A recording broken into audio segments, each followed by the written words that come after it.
It's your boy Shanae Cuz. I am your favorite freedom fighter, thugging it everywhere. Don't believe me?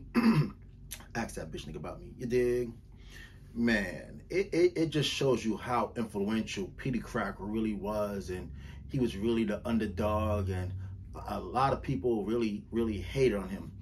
If you remember, after Rockefeller broke up, Jay-Z kind of picked up Freeway, he picked up Chris and Neef, and he kind of picked up Peedi Crack for a little bit, you know?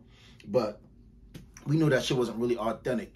And after watching that Drink Champ interview with Cameron, it shows that, you know, Dipset was more leaning towards snatching up Peedi Crack, but you know, with all the politics between Jay-Z and Dame and Biggs, you know, he kind of had to stick with his Philly team because, you know, they're trying to build like a Philly team, which was state property. Then you had, you know, them Brooklyn niggas, which was like basically Paul Kane, DJ Clue with Fabulous, Bleak, and it was like a whole branch off of different niggas. And you had, of course, the Harlem entity, which was Dipset.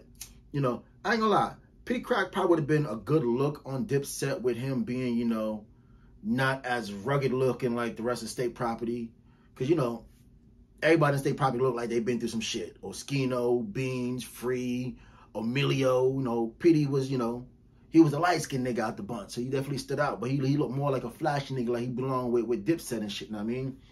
Maybe he could have been a good replacement for Jewels, like how Gorilla Zoe was a replacement for Jeezy and Boys in the Hood. If they replaced Jewels with Peedi Crack, who would have known? Who know how Dipset, the pot of gumbo, might have turned out? Because, you know, everybody had their own style and charisma and identity in Dipset. You know how you had Jim, you had Cam, you had Jewels, who was supposed to be the young protege. It didn't quite work out for him. I think him and Lil Wayne was doing too much cocaine, and that just, it's kind of fucked up his career, and it just kept downfall after downfall. But back to Peedi Crack, yo, Peedi always been that nigga. Maybe that's the reason why I decided to do an interview with him back in the days. But it kind of shows you that Jay-Z was really a hater. You know, we seen a couple of interviews with him talking about this shit, but like Cameron really broke that shit down, and then Nori called the nigga directly, and then bada bing, bada boom. Like, how you just going somebody just tell nigga straight, delete some shit off a nigga track, and then that was it. And you know, with you being a boss, Peedi couldn't do shit but delete Cam verse. But like, damn, like, niggas is haters for real, man. That's all I can say. But then Cameron being the arrogant hater that the arrogant nigga that he was, not even hating, he's like, you know, if a nigga saying fuck me, fuck him. I don't need a nigga on my shit. And he straight deleted his Jay-Z verse. That was real as fuck for Cam. You know, that was realistically, that could have been another $1 million song. Cause no, they had hits for days, and Oh Boy was already a big single. Who know how big it would have been if Jay-Z was on it, you know? But he basically, you know, saying fuck it. I mean, if you want to act like a bitch, I don't want to ride with that. I mean, so can't do shit but tilt my hat and salute that nigga Cameron for that real player shit.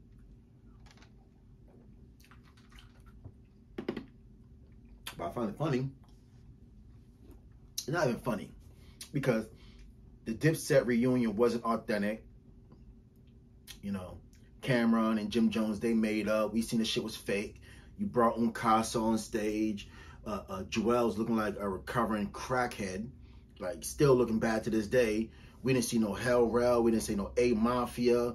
We didn't see no J.R. Ryder. It's like we knew the shit was fake and phony. But then I see Freaky Zeke at the Drink Champs interview. You know, I guess that's Cam. I know that's Cam cousin or some shit like that. But it's like, you still riding around with Jim every day, but then you here with Cam. It's like, are we not gonna like really sit down and squash whatever fake beef y'all niggas had going? Because like, y'all niggas could have been where D Block is today. They're crowning D Block the king of the city. How? Why? I don't know. 20 years later, 25 years later, y'all giving these niggas the key to the city? Nah, y'all should have did that more to Cameron and Dipset, because they were more influential, not only to the New York scene, but to the world, because the first person wearing pink was Cameron. And now the world wearing pink. He used to come out with the pink, pink mink, pink Lambo, pink Range Rover. We know Cameron, man. Well, come on. Gotta tilt your hat to that nigga for being a trendsetter, not only to the country, but to the world. Because before Cam was wearing pink, nobody was wearing pink. Now pink is a common color where everybody wear pink. Like, Cameron was the first one to do it, so I gotta get that nigga his flowers while he here. But give Peedi Crack his flowers, man. Because it just shows you that he could have been a star player, but then, you know, Rockefeller broke up, and then, you know, it just crumbled. But like, there was a lot of stars on from the state property entity that should have got more exposure and more opportunity to do music. Oskino, of course, Peedi Crack. I don't know how they gave Freeway a bigger and quicker opportunity before they did Peedi Crack or Emilio. You know, Emilio went off and just started doing his movie thing, you know, at the state property, and what's the movie with Kevin Hart, the first Kevin Hart movie, Paper Soldiers. There we go. Yeah, you forgot Kevin Hart was a little broke looking nigga. Now he rich and famous. Now he acting brand new. Real shit though. But like, after that shit, you know, Emilio went to his movie thing.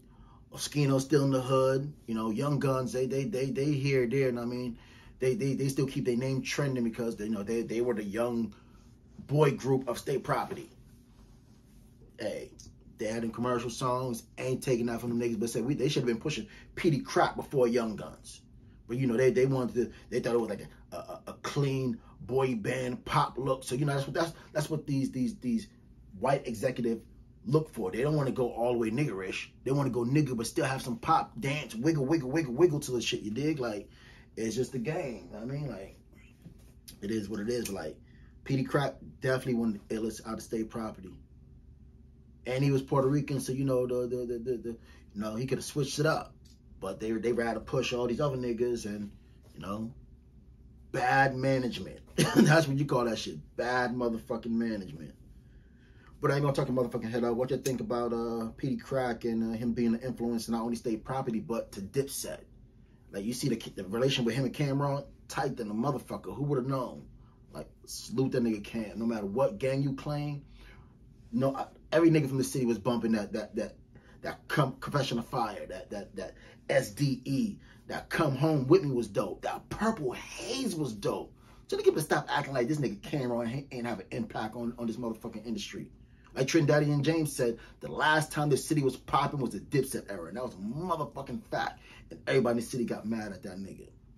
But yeah, don't forget to subscribe, like, share, comment. Find me on Instagram, The Revolutionary Cuz Show. Same as the Facebook fan page. Stay tuned. A lot of dope shit coming your way. Live podcast with Scott LaRock Jr. Also, not even going to say podcast, but projects come with me and Little Blood. Stay tuned. You know what it is. Smart one for your boy. Triple.